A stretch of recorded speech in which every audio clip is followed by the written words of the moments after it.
Welcome to In Black. It is Tuesday. I know we are running on CP time, but it says it all in the title. Welcome to In Black, where we might run on CP time. But tonight's topic, and I love this one. Before I even tell you, start sharing the live, share the love, share us on Facebook, inbox the link to your friends, text your friends, and let them know that we about to get into this topic. It's called Thank God for Black Queer People. Thank God for us. As usual, I am the host. Most of you know me, but if you don't, my name is either Peirrce or Peach. However, you met me, whatever name you like to use, I'm comfortable with either. This is an IME Inc. broadcast, okay? And everything shared here are the thoughts and views of our panel and not necessarily of IME Inc.'s nonprofit, even including my thoughts and views. So let's get ready to have this discussion in Black. Again, please take a moment and share this live. I'm going to bring on the fabulous panel. Some of them are running on CP time as well. So I want y'all to just say hello, panel, and let everybody know what is up. How are you doing tonight? Good. Hello. What's up, everybody? Hello. What's good with you? How are you? All right. I'm hoping they fine Hey, out there in TV land. But okay, so the topic, thank God for Black queer people. Thank God for us. Because there's so many contributions we done just gave to community as a whole, both here in the US and abroad. But tonight we're just gonna focus on what we know about, and that's what's happened here good in the good old US of A. Because if we start talking, we'll be here all night talking about all of our contributions. So I'm going to get into the very first question of the night. And it is, as black queer people, despite the public ongoing disregard or hostility, why do we continue to show up and contribute to society? Where does that resilience and strength come from? Why do we keep showing up regardless of how we're treated in society? I'm going to go with Donna first. Why do you keep showing up? none of y'all, but y'all see me? Yes, we Mm-hmm. definitely see you. I can't see none of y'all. Oh, We why? see you, Why you sexy. say? Huh? We see you, sexy. Okay, thank you. Yes, yeah, but it's okay. Why we keep showing up? Because we letting the world know we here. We not in the closet no more. We out and about and living our lives the way we want to, and we don't care what nobody thinks, and nobody cares. We don't care about what people think about us and how they feel. We are here to live and enjoy life. So I think more so I want all of us as far as the queer community, we tired of being like closeted. We tired of not being able to be out and show our strength and even show strength in numbers. We have a lot of strength in numbers because not only do we come in the black community, we come in all types of communities. So we're really large as a community, and we tired of people just thinking that we don't fit in when we do. We have so much going on for us. We have a big community. We have a lot of people that are on our side, not only our allies, but we know that we are big in strength in numbers. So we're not tired and we're not scared of nobody, and we come out to show that this is how it is. We're not going nowhere. We're here to stay, and you're either gonna live with us or you're not. And sorry, we're just gonna be that way. So I feel that people just need to know that just because we're queer, we live our lives the way we are. We're not out here hurting people. We're not out here like showing that we don't deserve the love and the respect, because we all do. We're all human at the first. We're human before we gay or queer or lesbian. Well, we are human. We're all human before anything in this life. So we just have to just be more humanitarian and show the love, because we're not going nowhere. We here, we open. We tired of being in the closet. I've been out the closet since 24, so I'm not going back in, and I'm sure a lot of us are not. So if they don't like it, I'm sorry. We here to stay. Thank you, Donna. Tim, why do you keep showing up?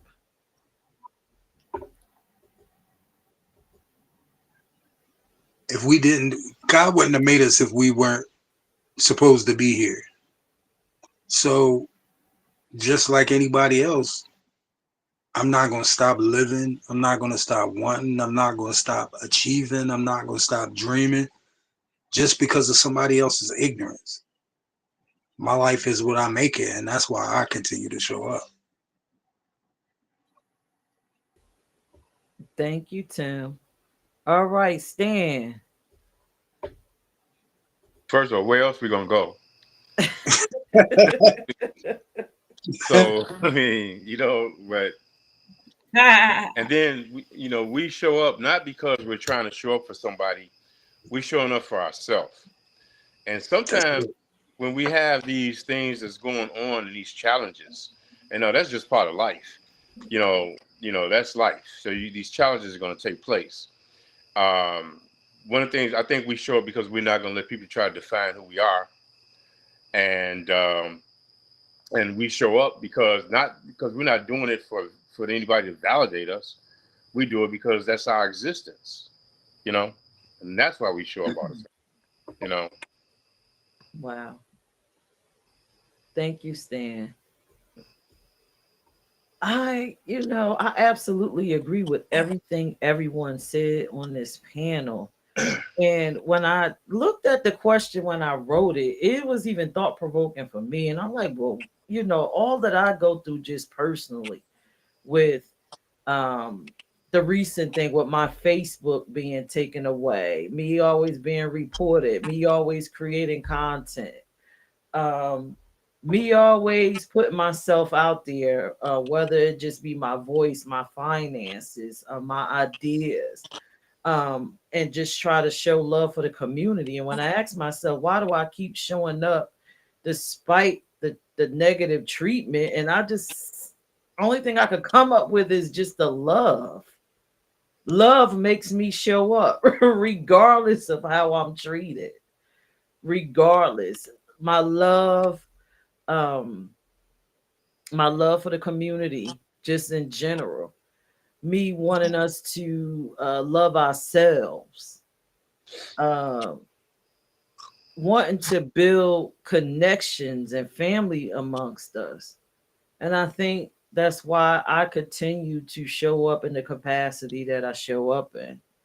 So I thank all of you guys for your answers, because they were just absolutely great. And I don't know if this question was thought provoking to y'all, but it definitely was to me. It made me think. Did it make any of y'all think about it? Like, why do I show up? Like, what? Never thought about it. I know, because why not? We ain't going nowhere. I'm here to stay. All right. So I'm going to go to another question. Remember, you guys that's watching, feel free to respond in the comments. Our next scene that I'm going to go into, this is a photo of Willie Smith. He's a groundbreaking gay fashion designer from the 1980s, right? Was known for pioneering street couture, or what we call street wear, or in the modern times, ghetto wear, or hood wear, hood fashion. And basically what it was is blending high fashion with street style. So, if you know anything about transitioning from the 60s to the 70s, most of our grandparents or parents were wearing more like suits, really dressed up, or uniforms from your job. But Willie broke down that barrier and gave us the more casual looks that we wear today, the blazers with the jeans and the sneakers or the shoes. Um, but my question for tonight, do you recognize Willie's influence on both the fashion industry and everyday wear across black and white communities? If so, how would you describe his impact? And I just want to say thank God for Willie Smith, a black queer person. I'm going to bring up Stan because Stan actually knows Willie Smith. Right. Yeah. Um, his impact was huge. I mean, and we're talking like in the early '80s when I actually met him when I was working with. I was doing an internship with Fashion Fair, um, and I was dressing models in New York for the magazine, Ebony magazine. Mhm. So we would style the models, and Willie's. I got to meet him through somebody, a guy named Andy Warhol, and Andy Warhol was an artist, photographer, and so I Willie. love Andy. Oh yeah, okay.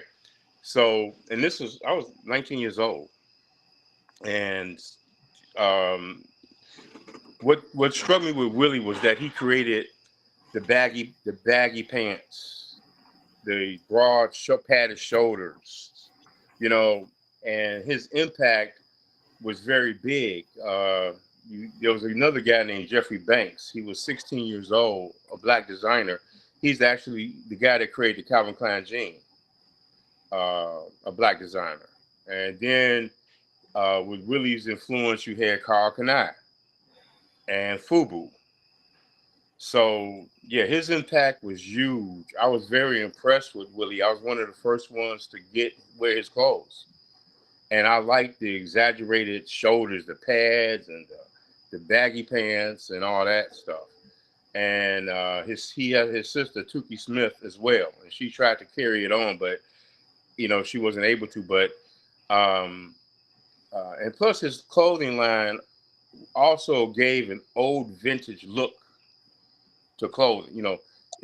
It was a vintage look that he created. So yeah, his impact is huge. He's responsible. I don't know if you guys heard of this guy, Basquiat.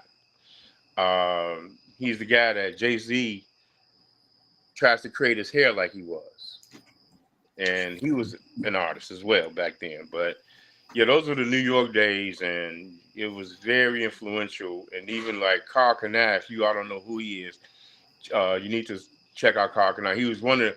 Carl Kanai actually influenced a lot of the fashions that you saw on TV in the 80s and 90s. New York Undercover. Yeah, Carl Kanai, right. So, um, and to this day, I still stay in touch with Carl now. Um, I remember when he first was trying to get his clothing in Macy's and everything, and then when Macy's first accepted him, they gave him a section in the store, and he was really, excited. And so we got a lot of people to come down there and support him that day, and they gave him, he's like a little booth in Macy's he had, So it was a lot. But Willie Smith influenced a lot. Yes, Willie Smith I dress today the way Willie Smith uh, created the clothing. I still dress that same style right now. Wow. Do you Yeah. notice that any of the black community in general, when you go out amongst our communities, do you notice that, can you see his influence in the way most people dress? Yeah. Oh yeah. All I mean, if it wasn't for him, you wouldn't have Fubu. you would have a lot of these people. I mean, he opened a lot of doors, and you know, so yeah, you see it all the time. People just don't know it. You know, the buckle on the pants with all the diamonds and all that. You know, that was all started with that. So yeah, that was his influence. You know, and a lot of the white designers are copying some of that style. Um, and like I said, look up Jeffrey Banks. Jeffrey Banks was another one. He was 16 years old and worked with Calvin Klein. He created the Calvin Klein machine that everybody used to talk about. I don't know if you all remember them Calvin commercials. You know, I'm wearing Calvin. A 16-year-old black kid did that. Jeffrey Banks. Okay. And Calvin Klein gave him the credit for it. He didn't. Calvin Klein did not take the credit for that. It's like, hey, yeah, Jeffrey Banks created this. So yeah, New York was, and really still is, but New York was really popping with that. You know, I was just fortunate, as young as I was, to be in that situation. You know, I'll never forget. And you know, it's like I say, if you ever see how I dress online and stuff, that's all Willie Ware influence that I got. It is. Okay. Thank you, Yeah. Stan. I'm gonna bring up Tim. Well, I see it. Actually, I've seen it over the last 30 years. Um, because I used to be a part of the ballroom scene, and I've been a part of pageantry. I'm currently a part of the pageantry scene, and the formal wear category, especially in the black pageantry systems, are completely designed off of the couture streetwear that Willie Smith gave birth to. It's like those everything that those categories encompasses is everything that Willie Smith was. So I definitely see his influence. I see his influence underground. I see his influence mainstream. You also see his influence in the couture club wear that people wear to the club now or special events. A lot of these high end designs are all of that evolved from the fashions of Willie Smith. So yeah, his contributions are everywhere, regardless where you go, whether you're straight or you're gay or you're purple or you're green. Yes. And then he influenced black culture and everybody samples from black culture. So yeah, you definitely see it all around you, the influence of Willie Smith on fashion. Thank you, Tim. Donna. Yeah, I had to go on my phone because I don't know, my laptop was acting up. But I want to thank. Is he still alive, Willie Smith? Or is No, he he's not alive. not alive no more? Yeah, I want to thank him because when it comes to fashion, I love to dress, and the way you dress is the way it makes you feel good. It makes you look good, makes you feel good. Um, you have confidence in yourself, especially when you dress good. So I thank him for that, and yeah, he did a lot for the black community and other communities. Because us as black people, we love to dress. We love to dress. We love to go and buy high end stuff, and we just a fashion statement. So he started it, and I'm glad he did, because like I said, what you wear, it can give you a boost of confidence. It makes you feel good, it makes you look good. And that's one thing that I think he did as far as with the community. Also, he when you dress good, like the bell bottoms, I used to wear bell bottoms back in the 70s. I used to love my bell bottoms, and so I get that fashion is a big thing, especially for a lot of queer men, because they love to dress. They dress their asses off. So um, I give Will Smith a lot of credit for doing that, and bringing that to our community, and showing that fashion is top notch because people love to dress. People love to dress. People like to go out and look good. So yeah, the fashion industry. Back in New York, they had the fashion district. Um, and they used to have like I think it was I forgot, it was like some kind of I don't know if it was a show or some type of event, but they used to have it all the time with the fashion. I don't know if he had anything to do with that or he was part of that, but I know in New York they used to always have something to do at the fashion district. And yeah, I thank him for that. And yeah, confidence is definitely how you dress and how you look. Okay, for our community, the first major one was the Ebony Fashion Fair. Okay. Ebony Fashion Fair's runway show. Okay, yeah. Okay, yeah. We had a lot of those. So yeah, yeah. So I thank him for that very much. All right. So when I think about Willie Smith, first off, when I looked at that photo, honey, you could tell we are in a transition stage, and thank God that he's taken us out of our grandparents' zoot suits and two piece like the mob, and making us more modern and more casual fly. And that is something that I personally love, when you could take denim jeans, match it with a beautiful shirt, with Mhm, big blousy arms. I'm a shoulder pad girl too. I love that. And one of the things that I noticed in the photo, right? And I don't know if y'all noticed. Let me put the photo back up here. mhm, Uh, do y'all see the transition from the OJs to Run DMC? You see the two guys with the leather jacket and the jeans on. yeah. Mhm. All they need is my Adidas, right? And Mhm, now we got Run DMC, we got LL Cool J. Then you transition into the Rakim period, and so on mhm, and so forth. And I just find it so disheartening that our community, especially the men, that can actually walk around and call people the A word, I mean the F word, I'm sorry, the F bomb, mhm, call mhm, girls the D bomb. When you walking around here in a uniform that was created by us for us, and now it's for you. So Mhm. what does that say about what you look like? right. So thank God for Willie. Mhm, Um, right.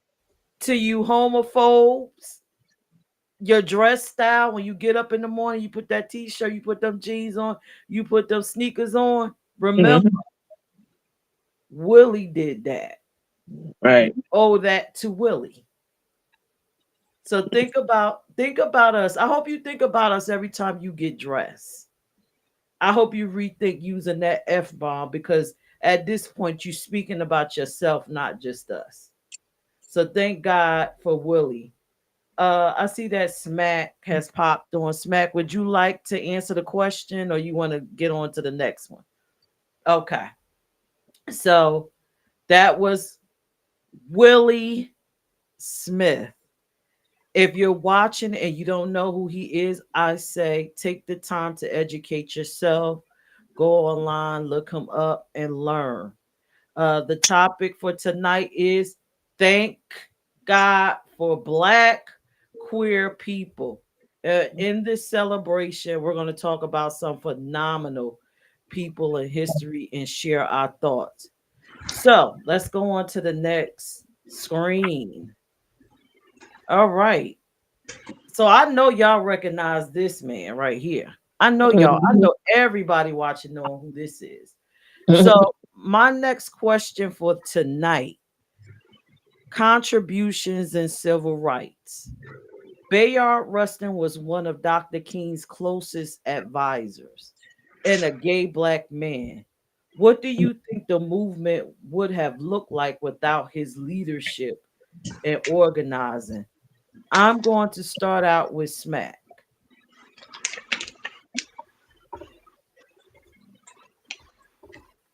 Don't start out with you. Okay. Because I'm kind of, I don't even The know. only reason I But say just that, like, let me catch my breath. I'm like really just leaving one job, coming to another, just giving them a. Okay. I can't even use my computer right. I don't see y'all, but y'all could probably see me. So I'm trying to work out the technical stuff. Okay. yeah, Let's go with Tim. Could you repeat the question? Sure. Bayard Rustin was one of Dr. King's closest advisors and a gay black man. What do you think the movement would have looked like without his leadership and organizing? Um, I think that there would have been a lot of holes in the leadership because he wasn't the only gay black man. He was the only gay black man that was out, that was public. So I think without us, the numbers would have been not dramatically smaller, but noticeably smaller. We made a large contribution to the civil rights movement that isn't discussed about because it isn't discussed because of who we are. So the movement would have been a lot more difficult without us. Okay. Then next up, I'm going to put Stan in the hot seat.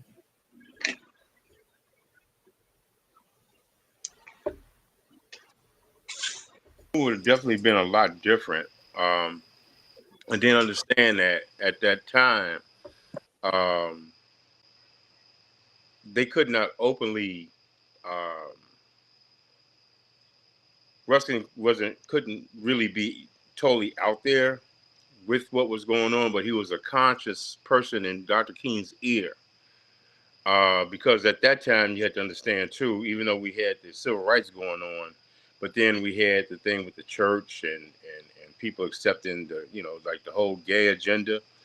Um, so uh, Ruskin was very good in Dr. King's ear, and then the people that knew about him, uh, it it it offered inclusion. And at that time, you didn't have to emphasize what you were. You know what I'm saying? You were just a human being.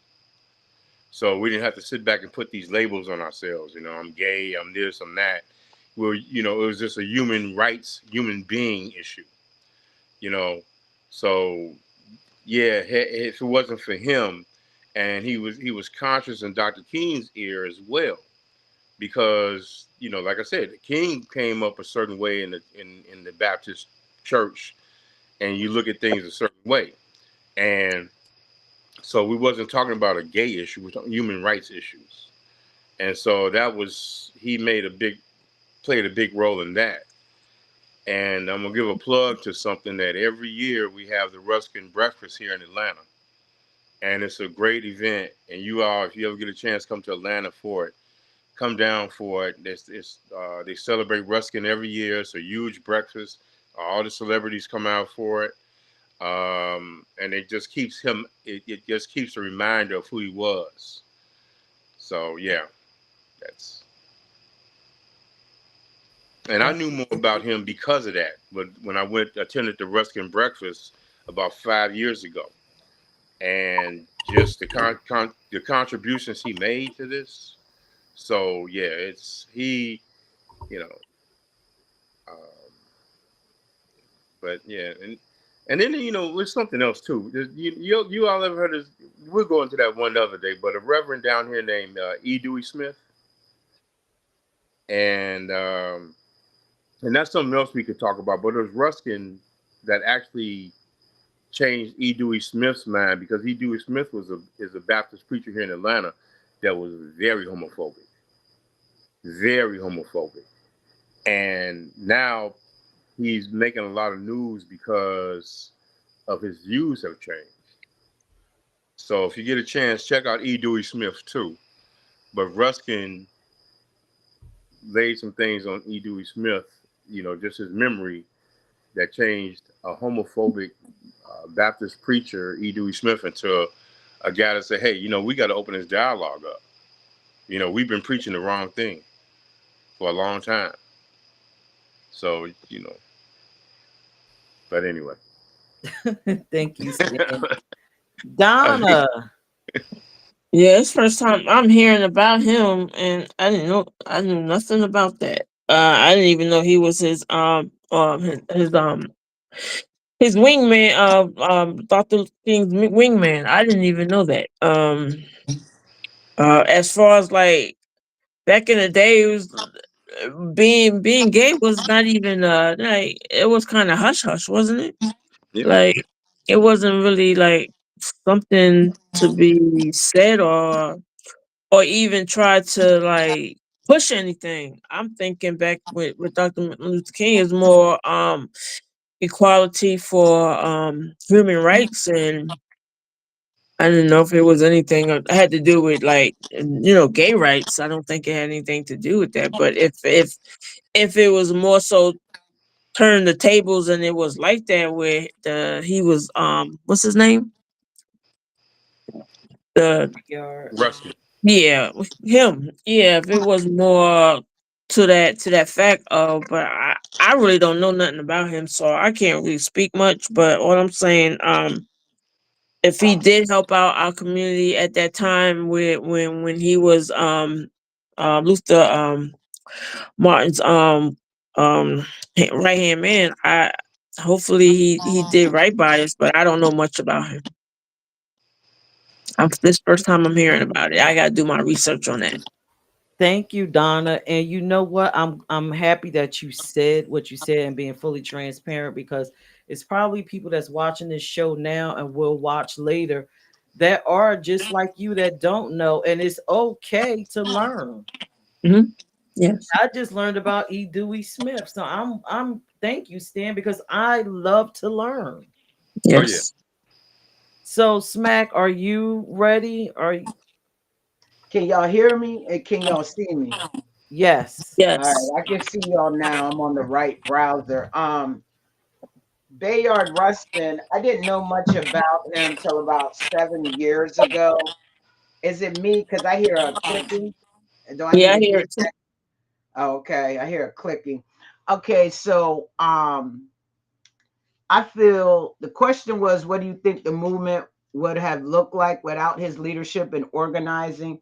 Well, a lot of movements got how can I explain it? From what Rustin did with Martin Luther, and I'm speaking from an activist. I mean, I look at it totally different because he was not living out loud and about, you know what I'm saying? Not living his truth because, like Donna said, it wasn't really something that you spoke on. So he was not just announcing that. I feel from what I've read, my research, that he was living his life. I don't remember anything that he's done specifically for the gay rights movement. I'm going to say that. What I do look at him for, and once again, coming from an activist, by him working with Dr. Martin Luther King, he professionalized the movement. He made it more better. He organized it. He built coalitions. We wouldn't even know what coalitions are today if it wasn't for Rustin. You know what I mean? We wouldn't even know what playbooks. People still use his playbooks today when they're trying to make change.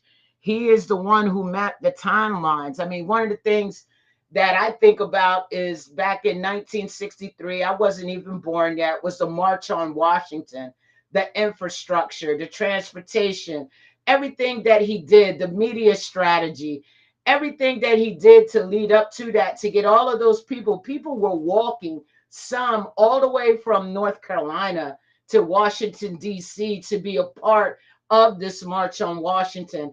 People were hopping in cars, the buses. He did all that. He knew how to bring those people together. That movement is a part of history. You know what I mean? Rustin, he was the backbone of a lot of these mass movements and mobilization that you see today. His name is still talked about. He left such a big part of history on people and how he did things that people still do it today. So I feel without him, we would have fewer mass mobilization moments. We would have slower policy wins. I mean, he proved that, a quiet queer man was really the big man in the room that wasn't really pushed to the front so you could be seen. He didn't want to be in the front. He just did what he knew that Martin was the dude, and he did what he knew best, strategized, came up with everything.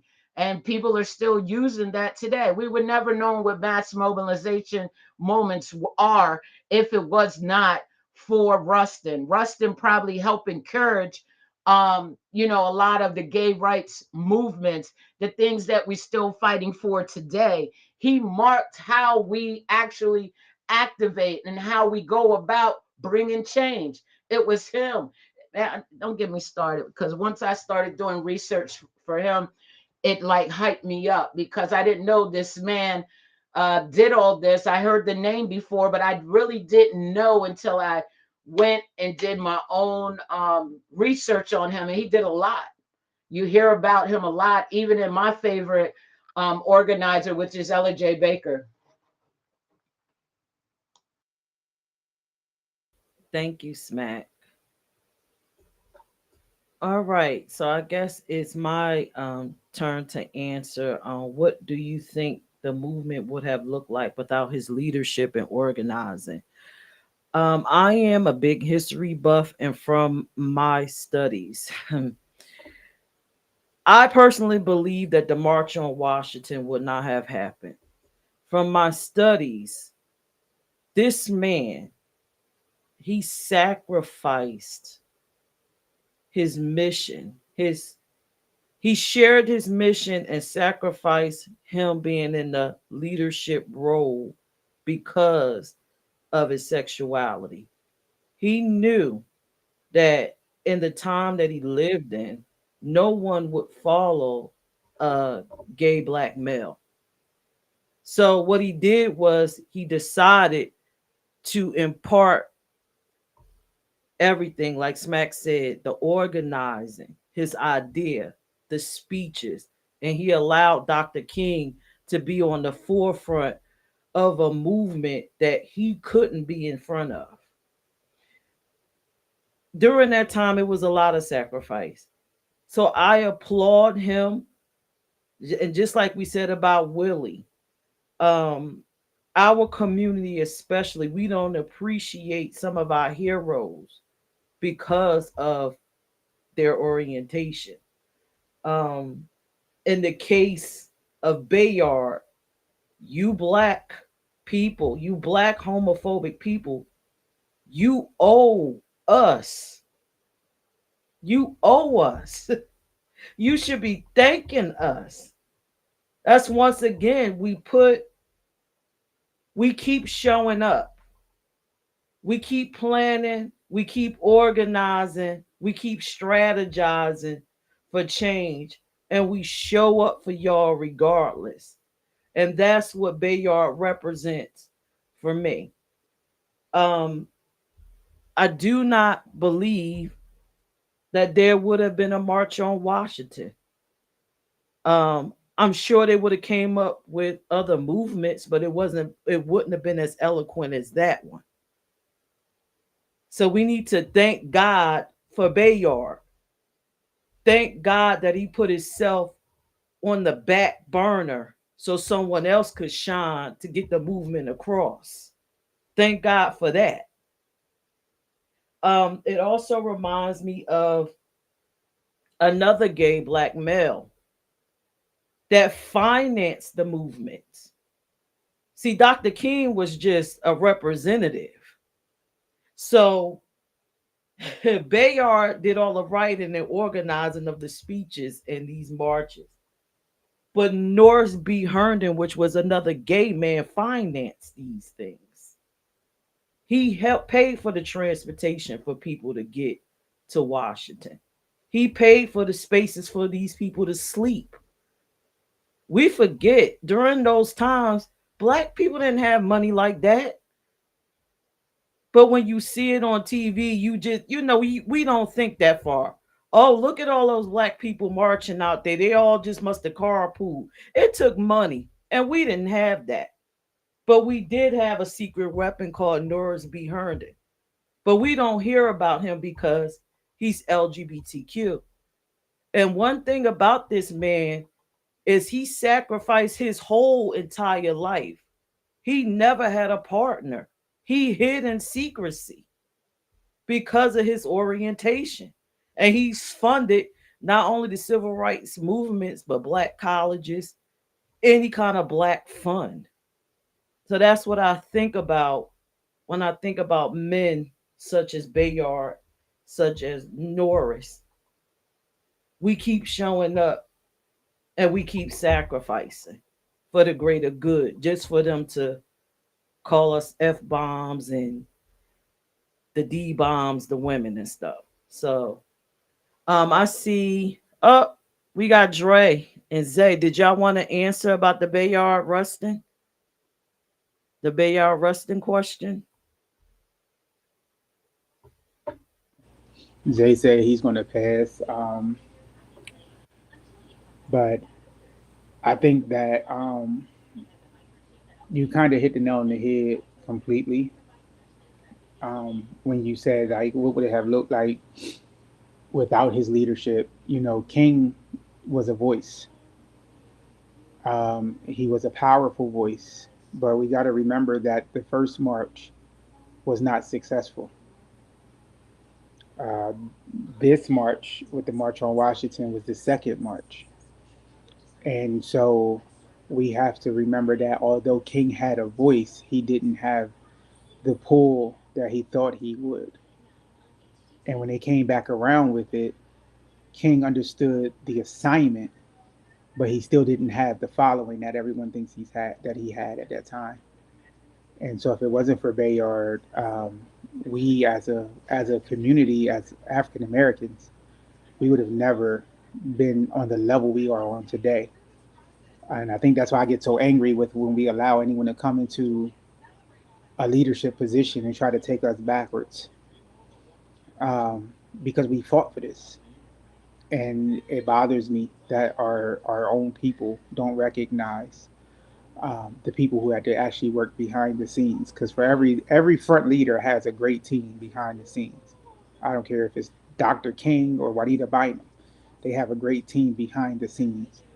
And King understood the team he had. But that's my comment for him. Thank you, Dre. All right, so I guess we're saying thank God for Bayard Rustin, right? Civil rights movement. So as we continue this celebration, we're going into contributions in invention. So this next photo, I think everybody recognize who this is. This is the one and only George Washington Carver. How many of y'all is just like, what? George Washington Carver. All right. So here is my question. There have been social rumors that agricultural scientist George Washington Carver may have been part of the LGBTQ plus community, with suggestions of a close relationship with his research assistant, Austin W. Curtis Jr.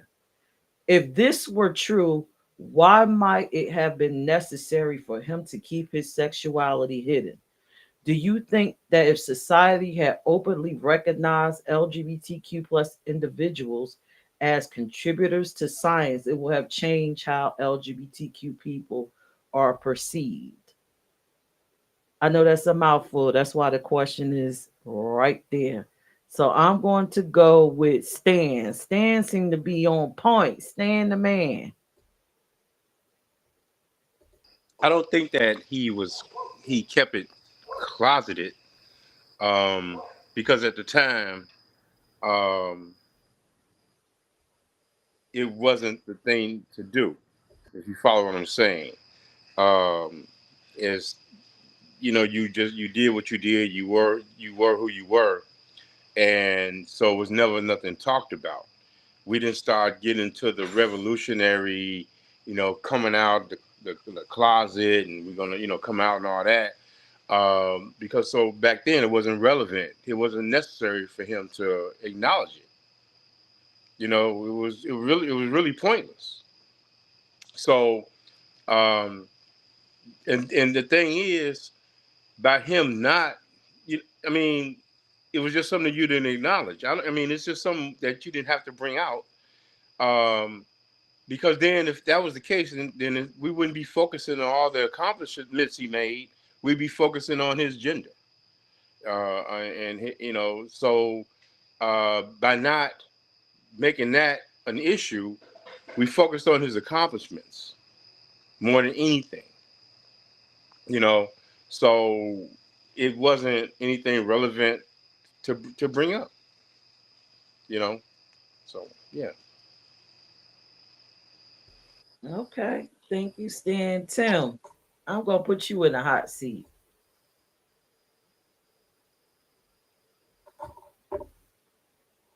Even in that time period was very don't ask, don't tell. Hold on for just a second. I think my fan might have been causing that distortion. Can you hear it now? No. Okay. Um, yes, that era was very don't ask, don't tell. Um, it was in anybody's best interest not to openly express their sexual preferences outside of the norm because women and gays didn't have rights at that time. So it wasn't for you to say, "Hey, I'm gay," and expect to be accepted. I think a lot of the people who were instrumental in the movement were able to be instrumental in the movement because they kept their head down and didn't express their preferences openly. And sad as it might be, that's what we had to do at that time in order to exist, in order to be successful. Um, because being gay was hazardous to your health at that time. It wasn't just a matter of people shunning you. You would get hurt really bad, even killed, when people found that out. So it was a necessity for those people to live the way they did in order to be successful, in order to contribute to our causes, should I say. Hmm. Do you think if they came out, it would have changed how the community perceive LGBT people? Absolutely. It would have put roadblocks in their way, would have made it much harder, or it would have made it impossible. Some of them would have been stripped of their authority and their respect. So it was in their best interest Okay. not to cause any ripples in the water. Okay. Thank you, Tim. You're Let's welcome. go with Smack.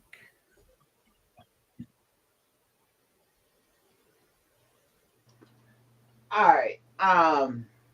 George Washington Carver. There's really nothing out there that says, and I would love to have a debate with someone on this because I look at it, he was a scientist, this man stayed busy during that time, back in that time during the Jim Crow, what's that called when you can't mix bloodlines, miscegenation, or what's it called? You don't mix bloodlines. I think I said it right. I'm not miscegenation or something like that. And just during that time of Jim Crow and such an earlier years, he was a scientist. He didn't have time to be looking for love. He was always in the lab.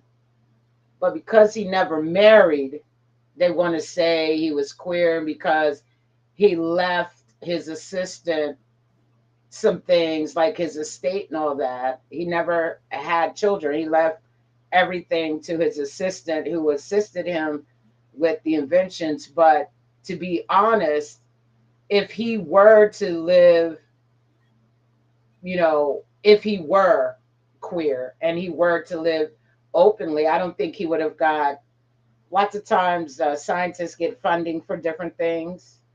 I don't think he would have gotten funding to keep doing the things he was doing. Um, I don't think people would have allowed him to mentor students.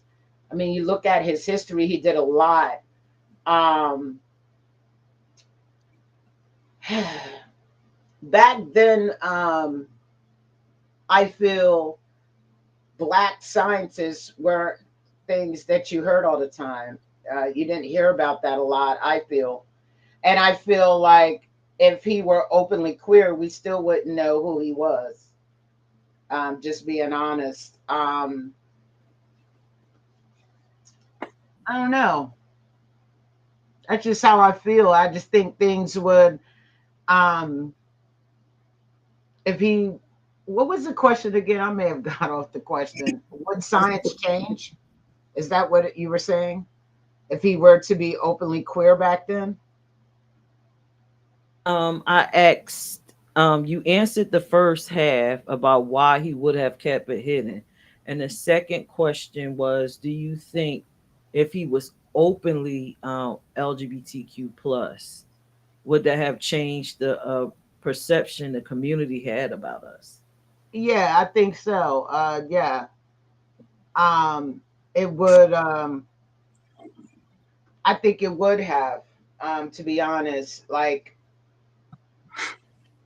I think it would have. Thank you, Smack. Hmm. Let's go with Kalani. You with us? You ready to answer? What's the question? How y'all doing? What's the question? What's up, baby? So the question is about George Washington Carver. Okay. Do you, if he, we don't know if he was gay or not, but it's alleged that he was a part of the community. Oh. Why might have it been necessary for him to keep his sexuality hidden?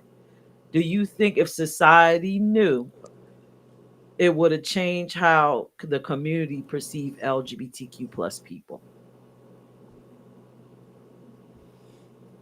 Okay, so the first half of that, why I think he probably would have kept it hidden. I mean, I think the violence and the aggression towards this community has progressed over the years and over the time periods.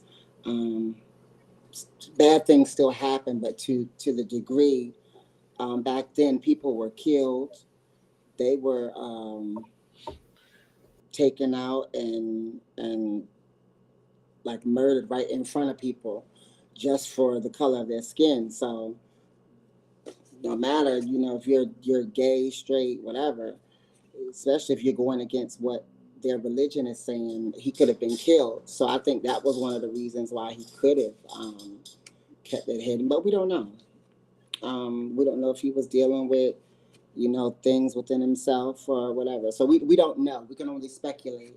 But that's one of the reasons I think he could have been um, secretive about it, or not even secretive, just what they call discreet. Um, so that's the first half.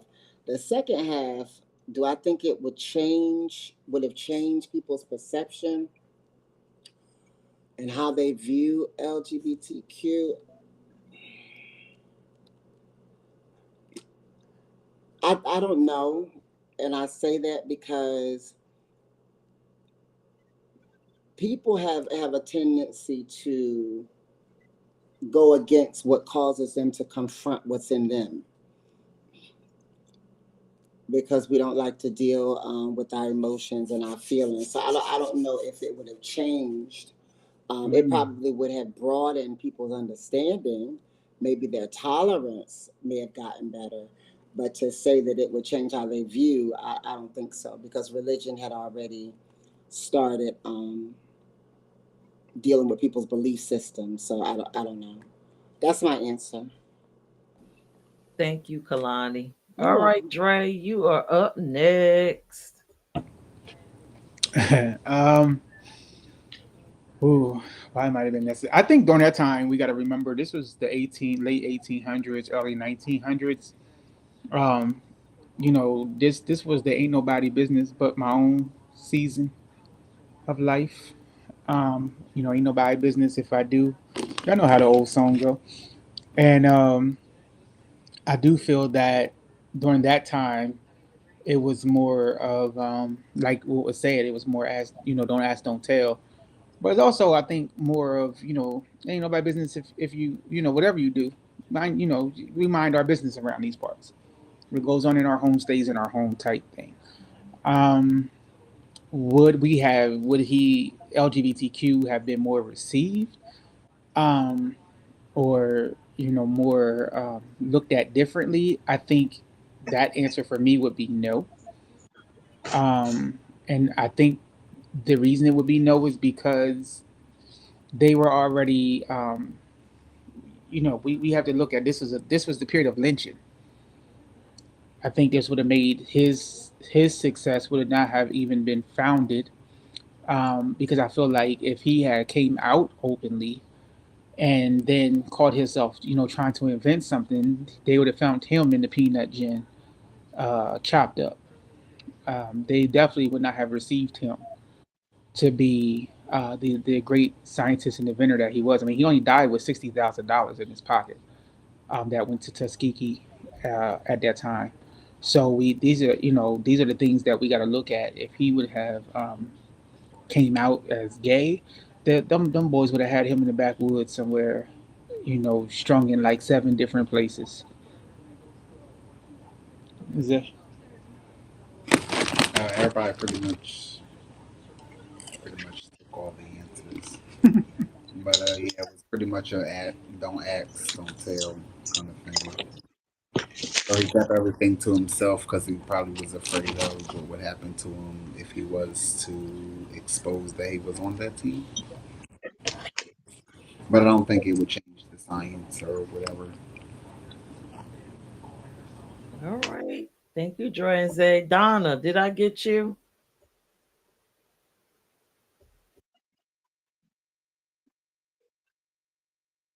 Thank you.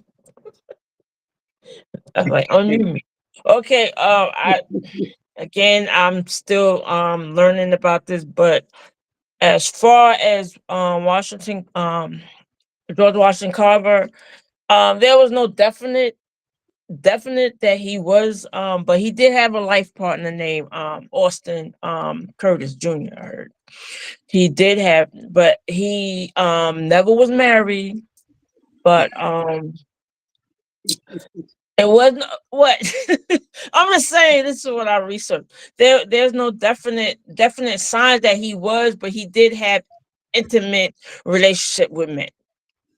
But I don't know if it was out or he was out there like that where they knew, but somebody knew for them to put this in here. But he did have a life partner. He did have a life partner, Austin Curtis Jr. He did have but he was never married. But they said that he was celibacy and he was very and then he had trauma from slavery and being enslavement. But I don't know, as far as like homosexuality has been even back in the Roman days. So it ain't nothing new about homosexuality. It's been there back in 600 BC, whatever. So we have been like, homosexuality is not something new. So, but I guess with him, not really. I'm trying to say he definitely didn't advertise being gay, but he was doing things, and he was still a good inventor.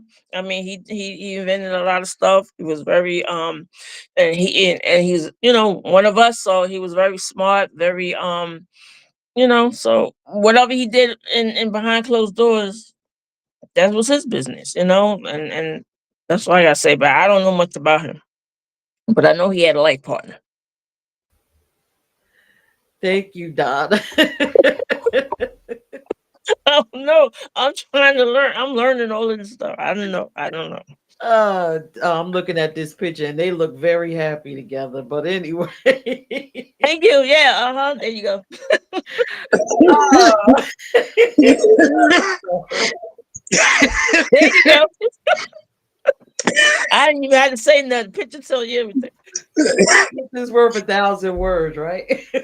So Amen. I agree with everybody on this panel. I can't even rebel against anything. We're talking about out of slavery. We're talking about he would have dealt with so many movements, segregation, J. Edgar Hoover, the lavender scare. He would have been probed. This man had to stay in the closet. Do I believe he was in there? Yes, because I don't know a man that's going to leave everything to another man that's not his relative.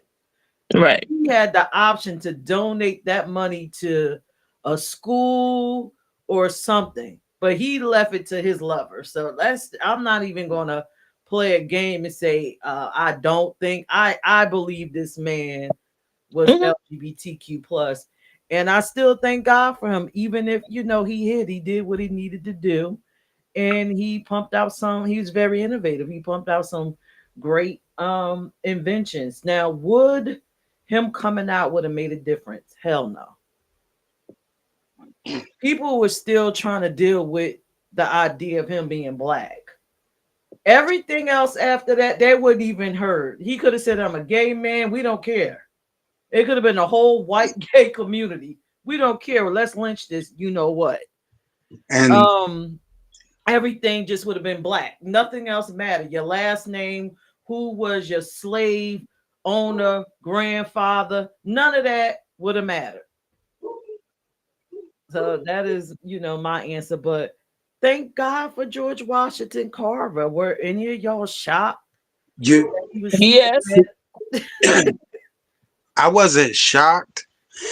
It made me realize when I found out that he was speculated to be gay. That's when it made sense to me why so many of his inventions were claimed by white men. Because if people knew that you were openly gay, they wouldn't buy your product.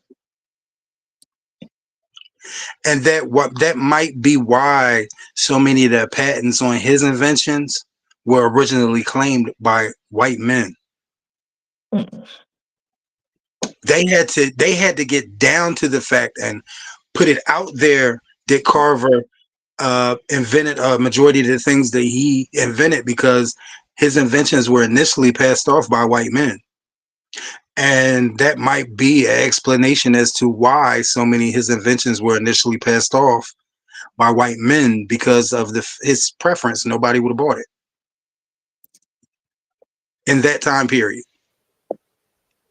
I agree with you. I'm looking at some of his inventions. Yeah, he did a lot of stuff, especially I'm from like, peanuts. yeah. I'm like, did he invent toilet paper? Because that sounds, like something man would make like some toilet paper. To be He did a lot of paper paints with stain, cosmetics, soaps, plastics, milk, flour, cooking oil.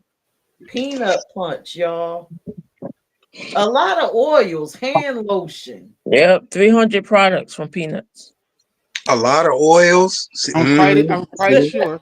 Sweet A potatoes lot of too. oils. Salad oil, castor Mm-hmm. oil. Mm-hmm. Look, laxatives. Mm-hmm. Okay. It's all Everything. there. Yeah, It's very all smart. Very, very, very smart man. Very, there. You just very gotta intelligent. read. You just gotta read. It's there. But Don't matter what he did. Don't worry about all what he jokes did. aside, he made some amazing contributions. He did. He did. So my next question. We done talked about 3 pioneers in 3 different industries. What black pioneer inspired you and why? When you think about any gay person in history, who inspired you? I think I'm gonna go with Smack. Who inspires you, Smack?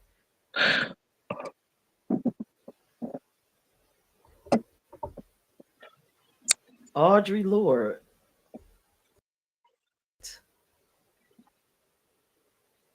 Yeah, Audrey Lorde. I got introduced to Audre Lorde probably about 3 years ago. And as I started reading some of her speeches, poetry, and essays, she just amazing. You know, being a Black woman myself out here advocating and being an activist, a lot of her works just made me feel like I have power, like my voice is worth something, like I need to speak. There's, you know, she, let me see if I can find one of her favorite. There's a quote that she says about not being free. I am not free while any woman is unfree, even when her shackles are very different from my own. So that right there from Audre Lorde just tells me that I need not to be silent. I need to keep speaking and speaking up until everybody is free. And that's why I always say I'm not a free Black woman because everybody ain't free. Thank you, Smack. But I encourage anyone to get this book here. It's called Sister Outsider. It's really good. And while long as we're silent and not saying anything, there's a lot of times, there's a lot going on, but a lot of our people, especially Black LGBTQ plus people, they pick and choose what they speak on. And I think we need to stop being silent and start advocating for some change, because it's not directly you that's going through it doesn't mean you can't speak up for those who are going through it. All right now. Thank you, Smack. I'm gonna pull Stan up. Okay. You know, it's coincidental that we even talking about this, but the person that inspired me the most was actually during the time when we were talking about Willie Ware and Willie Smith and those days in New York, and they took me to see a singer named Sylvester. Oh yeah, yeah, yeah, Yeah, yeah. I was a 19-year-old kid, and when they took me to see Sylvester, that changed my whole. That was my motivation and inspiration to say, hey, you know what? I can just be me. Sylvester will always stay forever in my memory. Watching him perform and how he did what he did, and that is forever in my mind. And another man named Michael Bennett, and Michael Bennett was the producer of the Broadway show Dreamgirls. And those two, yeah, I mean, I'm giving history, but that was the biggest motivators that to this day, and that's my inspiration. Thank you, Stan. Tim.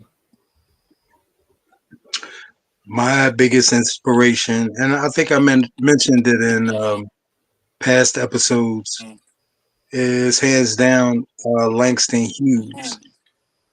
Langston Hughes, unlike a lot of the other, unlike a lot of the other people that we've discussed, Langston Hughes was one of the few that was able to be open and still be successful in uh, achievement movement for our people in multiple different areas, not just one. And after studying Langston Hughes, that's when I began to study more so abroad. Like he drew my interest in because prior to reading up on and watching movies on Langston Hughes, I wasn't even aware that we were there, you know? So it kind of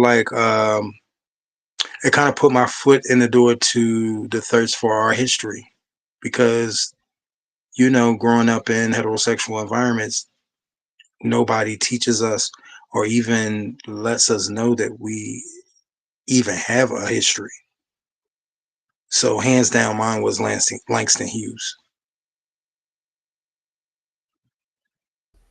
Thank you, Tim.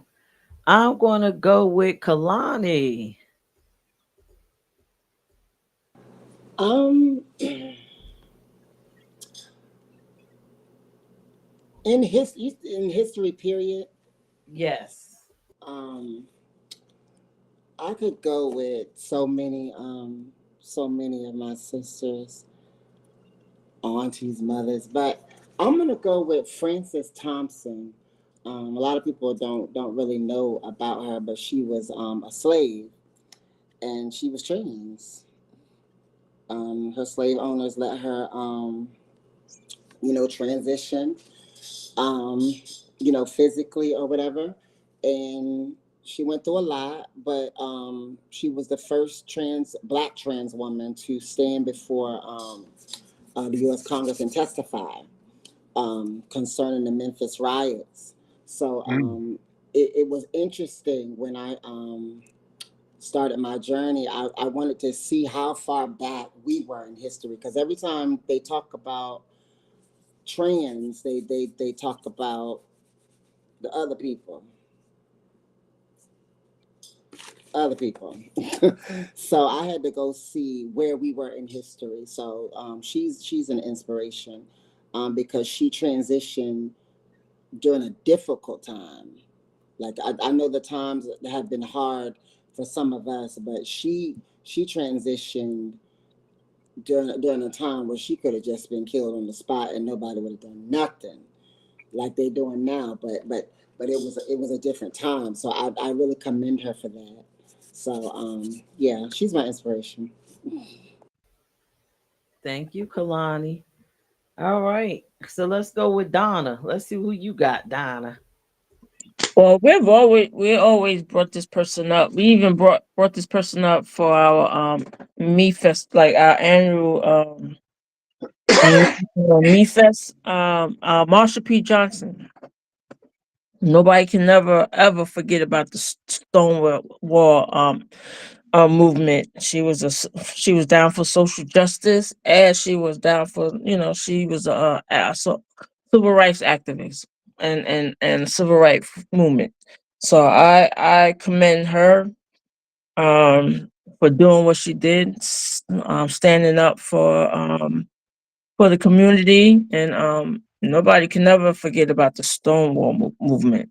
That will always be in everybody's memories, because they went through a lot in that period of time to fight for our rights and fight for for what they believed in, and for us. So we can never forget Marsha P. Johnson. I honor her and respect her. Thank you, Donna. I'm going to go with Dre and Zay. I'm gonna have to go with. I'm gonna say Ellen. Black Pioneer. Yeah. Oh, Black Pioneer. I just read it again. Oh, I didn't know it was Black Pioneer. In I black, just thought it was baby. Pioneer. Period. You can go with Ruth. Would you say RuPaul? Yeah. Yes, RuPaul is black. And I guess we could say Ellen is honorarily black. I don't know. She dances I all the time. don't know. Absolutely. She goes either way. I think for me, That's like I know her skin is white, but I see her as black. But I would say RuPaul, but he's not really. I wouldn't really put him into that category. But Ellen, I will put into the category because she came out on national television that she was gay in 1997, and she fights for the LGBTQ to be out in the open on air. Okay. I would say Shirley Caesar. Nah, let me stop. Bonnie, fix your face. Ouch. Let me stop. You Now, want to say James Cleveland? that's why he didn't feel no waste time. Now, for me, I would have to say like James Baldwin. That was like one of the first authors I read that opened my eyes, and I was young when I read James Baldwin, and he really like just his graphical nature of writing and his transparency in his writing. I was like in sixth grade reading James Baldwin and Iceberg Slim and Donald Goines, stuff I ain't had no business reading. But yeah, it really like opened my eyes to a whole nother like Mother Caesar, if you watching, you time to come out. Nah, but yeah, that's where I'm at with it. James Baldwin for sure. Thank you, Dre and Zay. All right. So for me, I absolutely love history. So every time I find us in history, I just love them all. But two of my favorite black pioneers for two different reasons is I love William Dorsey Swan. Hmm. Um it's something about a gay man that survived slavery and still managed to keep fairy dust in his pockets and going out creating drag balls, doesn't care. I'm gay, I'm here, and now I'm free. Hello. I love that energy because that could have been taken from him. You know, Right. slavery, I just imagine how slavery was for him. They probably bred this man with all types of women, but he made it. He made it and he created the drag community. Like, holla, Tim, holla. Now, my second one, and this is going to make y'all laugh, and y'all could just look it up. And I like him for different reasons because I think I just like him because he was just totally delusional in himself. J. Edgar Hoover, the gayest black man that was delusional about everything, but used his creativity to create the FBI to investigate gay black people. Like, come on. Come on. How crazy do you gotta be? So I find him interesting, intriguing, and if I was a psychiatrist, I would love to have him on my couch. Just a bizarre man, J. Edgar Hoover. Did y'all know he was black? Mm, mm. Did you say J. Edgar Hoover? Yes, Was that? yes. They done doctored every picture I done seen of that man up. He was a mulatto, and he killed people Oh, to keep his secret. And he was got you, got gay. He you. was dressing in women's clothing Oh, after wow. hours. It was just look him up. You'll be like, oh, what? What's going on with this man? Yeah. I'm familiar with J. Edgar Hoover. I was never aware of the fact that he was mixed. I always thought he was a white man. I don't know No. why I knew you was gonna say that, man. That's why he knew all the secrets, all the black tricks, and because he was black. Ain't that a bitch? For Learn your those of you history. watching, look it up. J. Edgar Hoover was black and he hit it.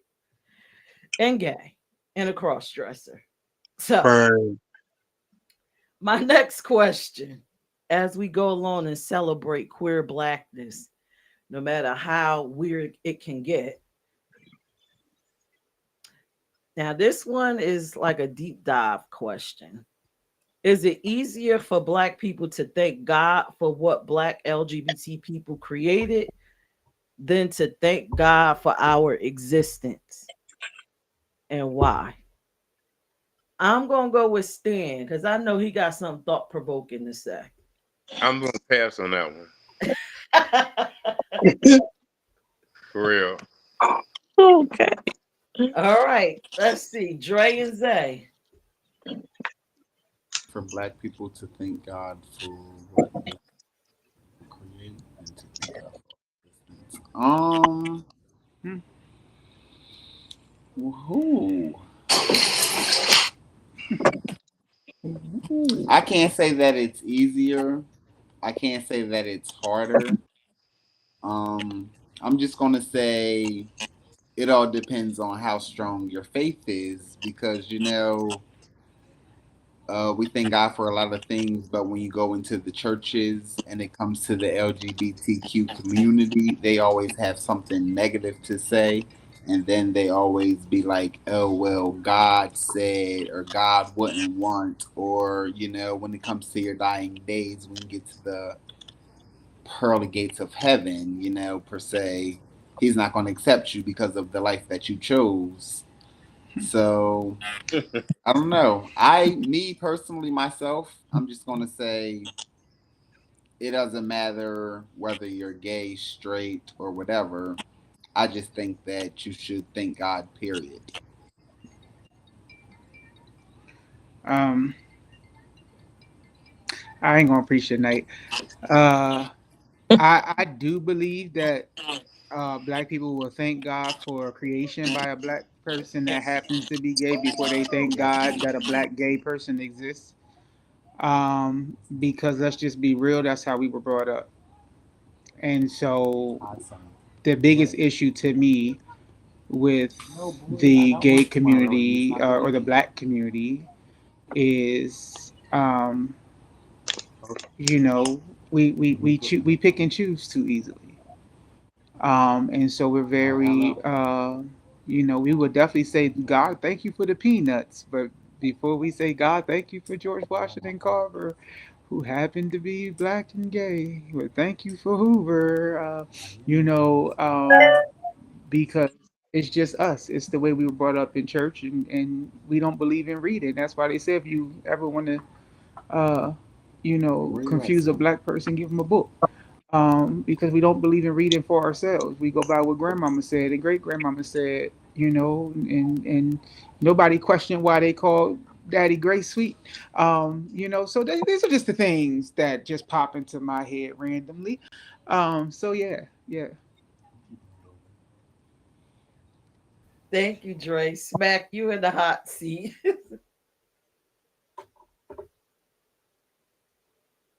I didn't know you was coming to me next, but when I sit here and think about it, it is something that I heard on a podcast. I wish I could remember the name, and I remember you and I talking about it. My answer is yes. Um, churches love what we can bring for them, meaning like they ain't got, they can sit there and preach about it, but let's keep it real. Some of the best choir directors are black LGBTQ people.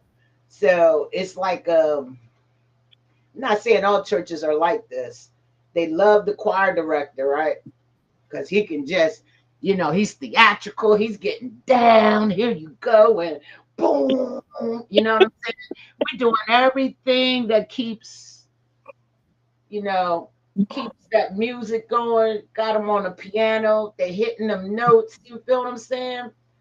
When it comes to the lesbian, now you want to start preaching and carrying on, or if it comes to maybe you don't have a title within the church, and person just being authentically themselves walking in, then you got a problem. Not saying all churches, just some that I've been in and I don't go back to, but I just call it what it is. It's a conditional acceptance is what I call it. If we are beneficial to you and your congregation or your house of worship in some kind of way, it's okay. But if we just show up as our authentic selves and say 30 of us came in, you all of a sudden want to say, God gave me a word, or you want to change your speech, and then you're spewing things that are not from the Bible, but what you have been taught. I mean, I could keep going on and on. I just think that, I don't tolerate people who don't protect all people. Feel what I'm saying? And I'm very, you know what I mean? I'm very open about that. And, some people ask me why I don't come back to the church. And I said, can you take what I'm about to say? Because I'm about to be true and authentic. Y'all don't accept me. But if I was directing a choir and trying to help the choir get right, you probably would accept me. And that's just how I feel. I feel like there's conditional acceptance when it comes to the black LGBTQ plus people. Just keeping it real. And that's my answer. And like I said, it's not all churches. It's not all places of worship. Not everyone is like that because I've been to, I mean, my church now accepts everyone. Thank you, Spec. I'm gonna go with Kalani. What's your thoughts, Kalani? I agree with Dre and Smack. I like that term she used, conditional acceptance. But I think that's a human condition. I don't think we're living in an age of dishonor anyway. We don't even honor our mothers and our fathers like we should. So I don't think it's necessarily LGBTQ like motivated. I just think that we just like what people do for us, but we don't really like the people. So yeah, what they say. Thank you, Kalani. Donna. Yay. Well, since my God is a woman and most churches are ran by men, that's all I got to say.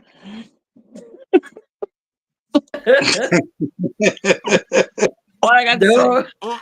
Donna, you gotta explain that. I love Donna. All I got to say.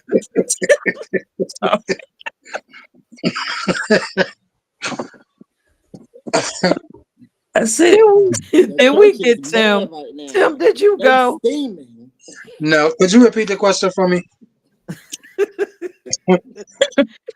Is it easier for Black people to thank God for what Black LGBTQ plus people create than to thank God for our existence, and why? It's easier for them to definitely be thankful for what we create because they enjoy what we create without having to acknowledge us. You know what I'm saying? You can sit up and gay this, dyke this, faggot this, trans this, but then go out and buy our fashions or things that were influenced by us and not have to say thank you and not have to offer a contribution or even feel bad about your feelings on the people who created the stuff that you're purchasing. Whereas it's more personal when you have to stand in front of somebody or you have to look at somebody and say what you have to say. Most people can't repeat the same thing directly in front of you or directly communicating with you as they can when you're not in the room.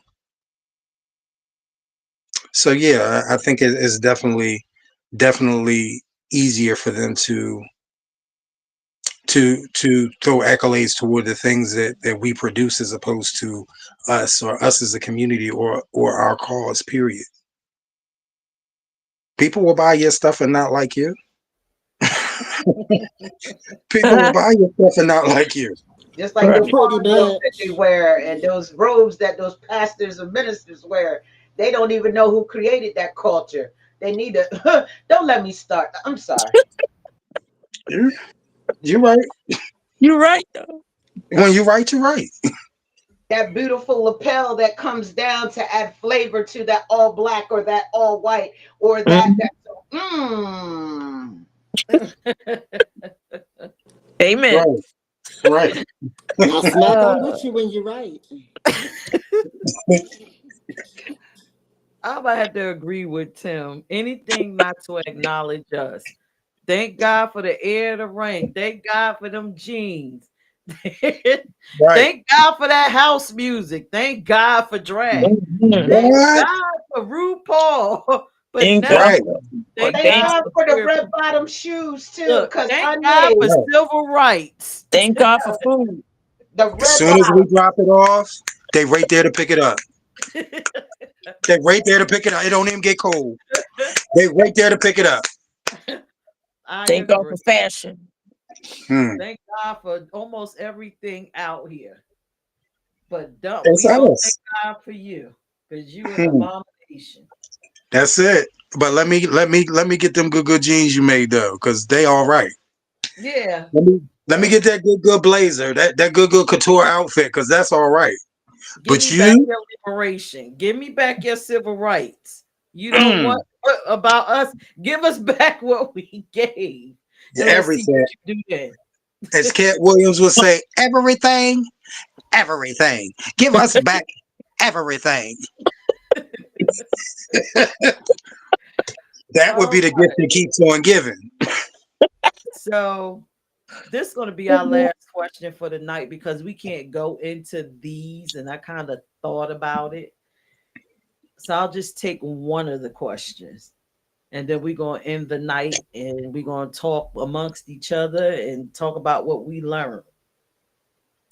Since we're talking about thank God for Black queer people, why should white people thank God for Black queer people? Ooh, look at the faces I got that quick. Everybody got up like, mm. I'm gonna go with Stan because Stan keeps it all the way real. Uh, Gospel music. Gospel music.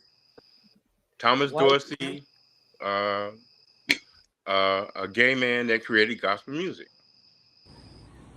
so white people should be thankful for Black people for gospel They Let's say, music. wouldn't if it you wasn't for know, him. white They folk couldn't. ain't They listening to couldn't no jump up Tom. and down in church. You know, white folk ain't listening to no Thomas Dorsey. They don't. But what I'm saying is, he created the gospel music that actually they live off of It is not the gospel music they sing. that. Okay, well, we got a lot of Southern preachers down there. I can't think of his name. Jesse Duplantis.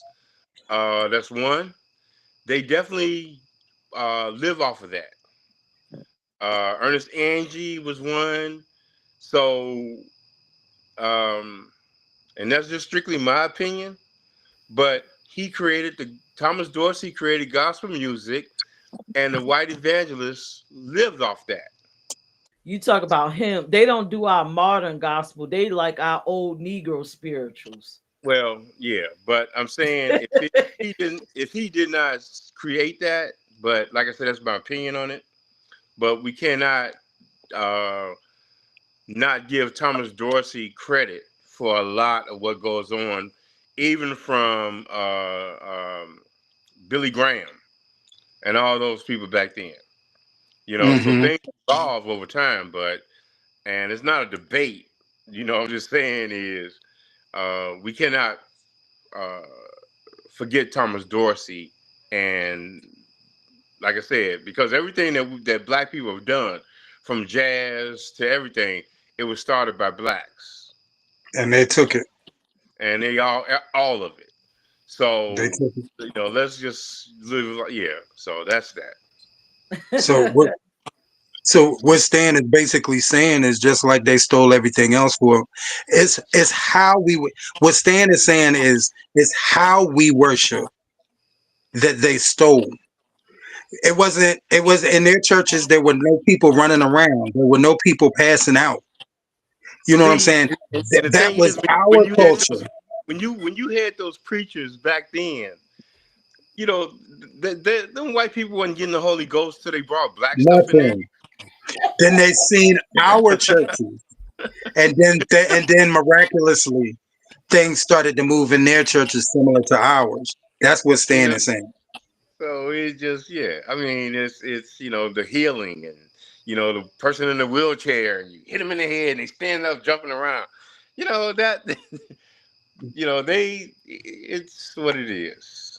But They thank you, Stan. Dre. hey, yeah, I can dance, I can move. Yeah. Um.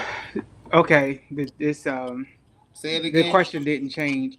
Why should black people? Why should white people think black LGBTQ people? Is that the question? King, you better stop sticking up your damn finger. Because if it wasn't for black LGBTQ people, they wouldn't have any famous designers. That's That's my true. answer. Oh, and Broadway wouldn't be as popular as it is. Mm-hmm. I'll just say they should thank them because a lot of times the black people do things that the white people were scared to do. Yeah, And there would be like no Little Richard. slaves. Wow. All right. Smack.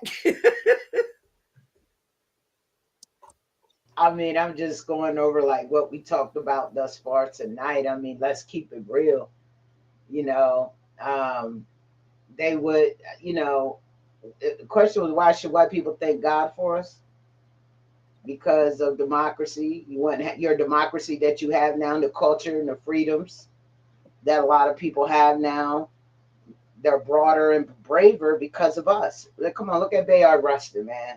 If he didn't do what he did, we wouldn't be where we are today. And that's why, like some of us, we don't care. We will go down and get on the front line, 10 toes down, and talk to you how we need to talk to you to bring about change because of Black queer people before us who paved the way. I'm just keeping it real.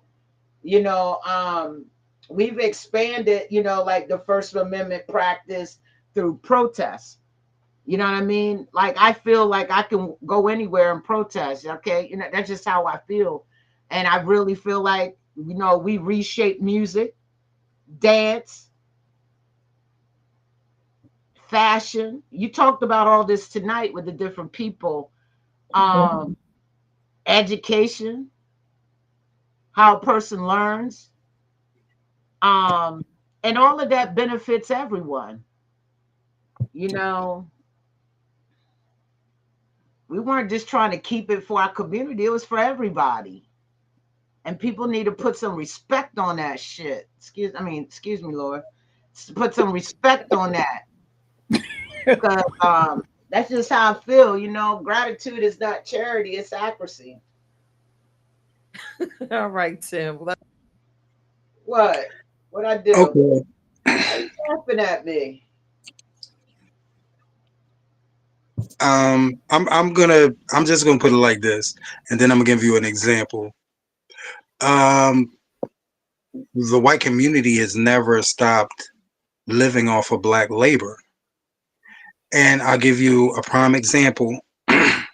And I hope none of the white skin entertainers who book me are offended by this comment, but y'all that work with me know that I'm a fair person, and I generally just say what's on my mind. So I'm gonna go ahead with it. You'll see a white skinned entertainer that may not be extremely talented, but is very, very good at business and very good at advertising and very good at putting together events. And you'll see them in the center.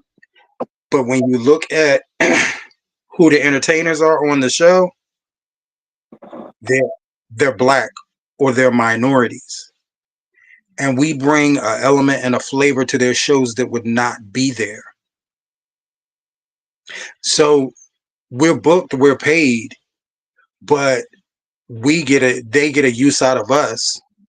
They get to be in a position that they wouldn't be in with their own talent. They book the talent, and that keeps them afloat. Some of the entertainers that work in the industry, the ones that work the most are some of the least talented, but best business oriented. So they benefit a lot off of our labor. That's something that's never changed. And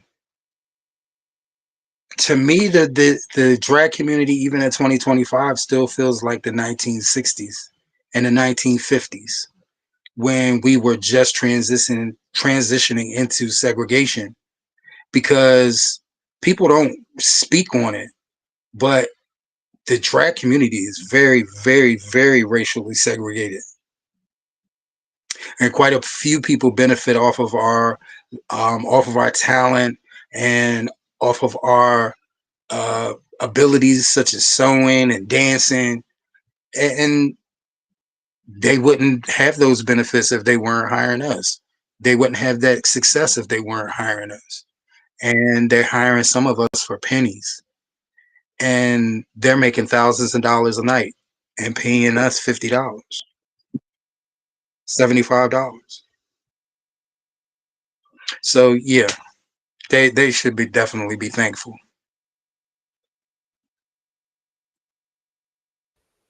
Thank you, Tim. All right, Kalani. Why should they be thankful? I'm gonna agree. I don't know where Tim was going with that, but I'm gonna agree with Tim. Because that was a good analogy.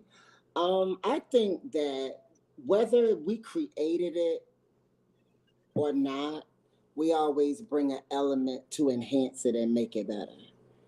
Right. So I think everything that has been motivated by any person of any other race has always been enhanced. If you go back and look, there's some Black person behind the scenes or somebody that they've watched that they've been inspired by to do what they do. So I think that some of their whole careers have been on the backs of Black people in any industry. Right. In any industry, because oh my God, people are gonna feel some type of way when I see this. Girl said, sad They're not mamas. that awesome. They're not that great. They're not that talented most of the time. Like it's been stated already. They don't have a lot of vision. They're good business people, but they haven't been through enough to see outside of what it could be and see the And potential of what they could have. So, and in order for you to create something and make it on a grand scale, you have had to have lived through some things to be able to take yourself out of where you are. You understand? It takes a certain type of life to go there. So yeah, that's my answer. Sorry, not sorry. Donna. Um, what white people have to thank God for us LGBT um individuals, as you were saying. Is that the answer? A question? Why should white people thank God for Black queer people? Oh, one for rhythm, how we teach them how to dance, because half of them don't have no rhythm. Two, cooking macaroni cheese in a crock pot. Three, stealing our culture and trying to be us. Four, taking our jobs that they don't deserve. Five, wearing our hairstyles that's ours. And six, for us not whipping their asses for all above. Okay. I'm with you, Donna, because them cornrows. Jeez. Where did Dre Them and Zay braids. go? Did y'all go, Dre? Oh my God. We did. We went and My stomach I am not following Donna at all. I am You already went, Ben. again. No. I got to liven it up Let a him little. talk. Go ahead, Zay. Go ahead, Zay. Go ahead, Zay. Say what you want to I say. ain't never seen Donna like this tonight. Go, Donna. I It's just want to know simple. what you have in your This. cup. Yeah, what's in that cup? Oh, it's a Monaco. Monaco. Yeah. So No, it ain't that. I only drank one. yeah, okay. It felt like being silly tonight. Well, what spring did that water well from? Oh, that's funny. Cause listen, I need to serve that water in the pulpit. mm, Black can, Donna. That black can tastes good. Ali, brother. Yeah, they kind of all do. I like the vanilla one too. Zay, what was mm. you gonna say? Oh, what you gonna say? They say I can't remember right. Sorry, I was I'm sitting looking here. forward to that. Somebody Here, commented. I forgot Thank because I'm you, sitting here. Ethel. So my ear, I got my kids on my phone, and they both talking to me at the same time. At the same time, I'm trying to pay attention to the show. So. Oh, Did He Ethel thought he missed Shockley? the question. Yeah, I thought I Oh, missed. thank you, Uh, Ethel. And the Ethel mac and cheese in the Shockley crock pot said. is definitely diabolical. That's when I started laughing because I kind of laughed through the whole thing. She said macaroni and cheese in a crock pot, and I just kind of slid to the side. That's crazy to me. Let me read this next comment. She said, My like, aunt this used to have SH her is kids on crazy. leashes too. I'm about to They go had their Google kids this. on leashes.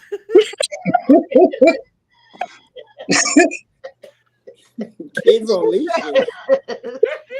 Yeah, I know. So they do have leashes for the kids, but Yo, big shout out to I feel like Ethel, that's like a man. punishment for your child. Like Oh, okay. we're not my animals, we're throat hurt. humans. If I am anything, so just grab done. your child and yank them up. You know, I'm, yoke them Oh, up. I'm, I'm That's what the listening. leash is I'm for. done. But for me to answer it, y'all answer just about everything. The one thing that comes across my mind, Donna, I agree with you with that last one, but I wasn't willing to say that. They better thank God we ain't whipping their ass for what 400-500 years of torture here. exactly. I'm with you. But the one thing that really sits heavy besides that is, white women got freedoms off of our back, but then they turn around and Yes, treat us like shit. Right.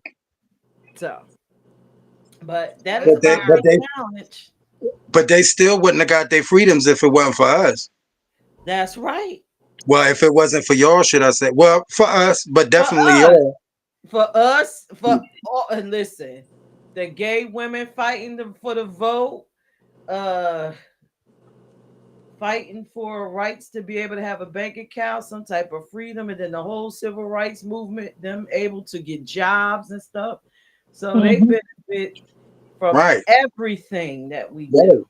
Because when they gave it to us, they gave it to them. Yep. And then in slavery, they benefited off of that black, you know what, when they Hmm. husband wasn't home Indeed, they did. and They had the still little benefiting off mulatto that. kids. Hmm. Yep. They So still this benefiting. this was a I'm good about to get show. mad. Oh Lord. So everybody's on the screen.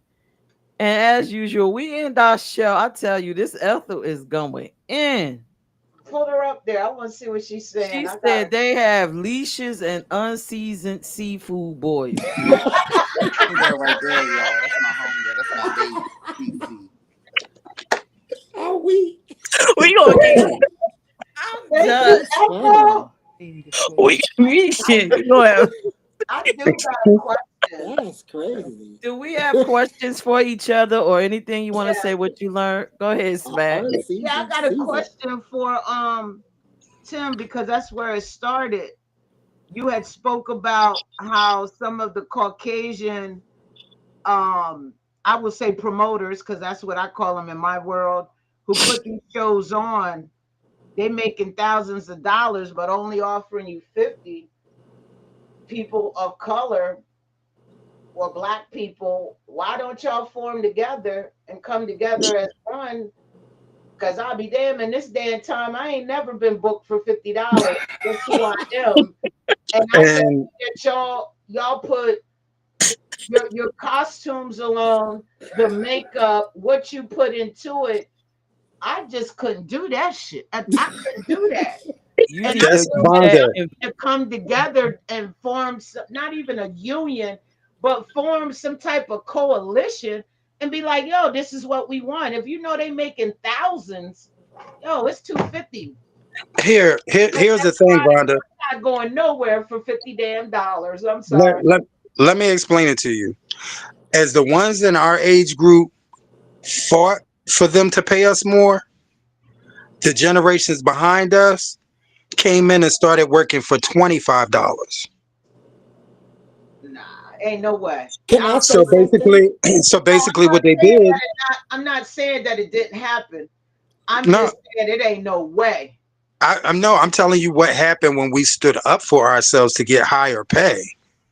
The younger ones just came in and started working for even less than what we were getting, and then it Wow. just blew everything.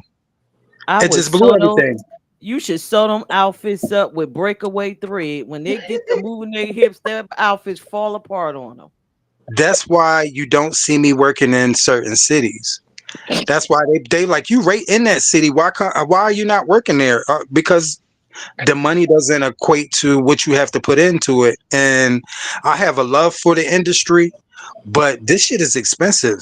It takes money just to get on stage to perform. Mhm. So I have to set my, in order for it to be beneficial, you have to set your boundaries on what you're willing to work for. Are the people coming for you or are they coming for the Yes. promoter? You said So, what? okay, because I look at this like I'm thinking about like when I did showcases for unsigned artists, right? Hmm. There were some that wanted to be paid, but they couldn't even get 5 people or 3 people into to come and support them. My thing Right. is your fan base following you, and can you prove that to the person? Because I'm pretty sure it's $10 or $15 to get into the show. So if at least 20 of your people come, that's some damn good money. That's like what, $300 that you brought into the building. Well, I'll put it like this: the pro and con with that. I'm 50. Most of my fan base is in their mid 50s, early 60s. They not in the clubs no more. But you and Peirrce have seen me entertain, and y'all know I'm the type of entertainer that can come in and wake up any room. So you know, I'm worth.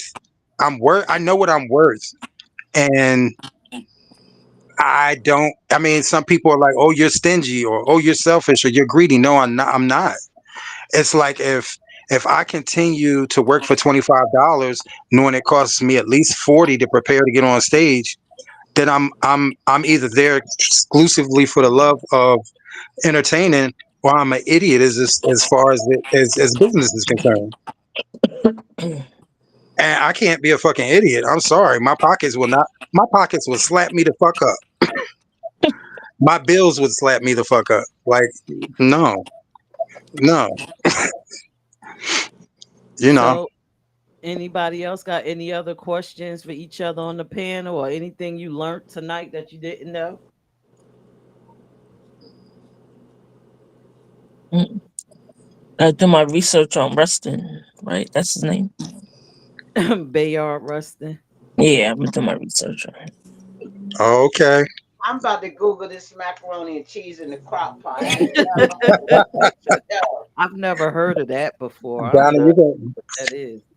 you're gonna Slow turn cooked around in a few songs. macaroni. You're gonna turn around in a couple of weeks, and that's gonna be a house song. A house song, macaroni in a crock pot. Watch. As long as I make some money off it.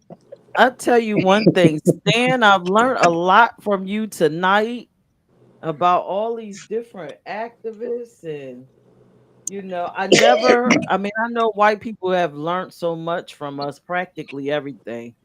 Actually, what we should have said is they should thank God for us, period, for life, because we are the beginning and we will be the end. And they come through us. But I learned so much. I learned so much from Stan. Yeah. And I did not know in white churches they still singing old Negro spirituals. Mm. I just like the Wade in the Water, which is crazy because half of those songs were cold songs, runaway slave songs. They had meanings in them. So I don't know. I Those did not songs were built around pain and suffering, so and they have no idea. They have no idea what they're actually singing. Mm. yeah, I don't know. So nobody learned anything. Everybody, nothing else y'all wanted to share. Well, I learned that you never, ever, regardless what you do, ever make macaroni in a crock pot. Don't you ever. White people. What is that? Marshmallows? Nah, that's macaroni and cheese crock pot I thought magic, that and was it's big marshmallows. platform to make it. Yes. Oh wow, that looks like marshmallows with candy yams or something. So we're gonna start off with some Oh butter. no, no, no! I don't I have time can't. for that. Oh my god, just what they putting in it is just like, ugh. Yeah, they have no talent on cooking at all. No. It's like soup. Ew. All right, so I guess I'll be into the show because nobody don't have any questions and we done got it all. Um, Can I have everyone stay on after she ends it real quick for a brief announcement? Sure. so this was a very interesting and black episode. Please like and share this. I hope y'all learned something because every time I do this show, I'm always learning something. This macaroni and cheese and Negro spirituals and wow. I'm I'm just about gonna to look go that one up here. too. I love this in I'm church. taking y'all done took me out tonight. Oh my god. And people, white people, get it together because I don't want to see Donna whooping y'all. You know what? Because Either that or Ethel Shockley whooping you over leashes and unseasoned seafood boys. This has been a violent show.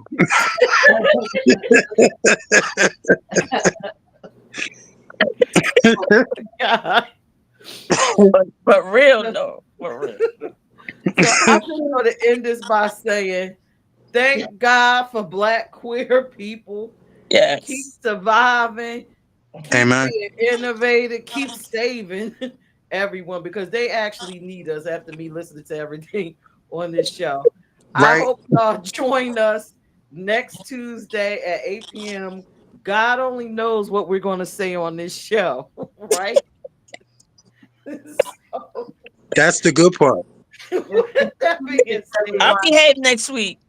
I do oh, need Lord. 2 minutes, everyone, after we end the live. Just 2 minutes. With that being said, y'all have a great night and stay away from that crock pot tonight. And that macaroni and cheese. Yeah. Bye. Y'all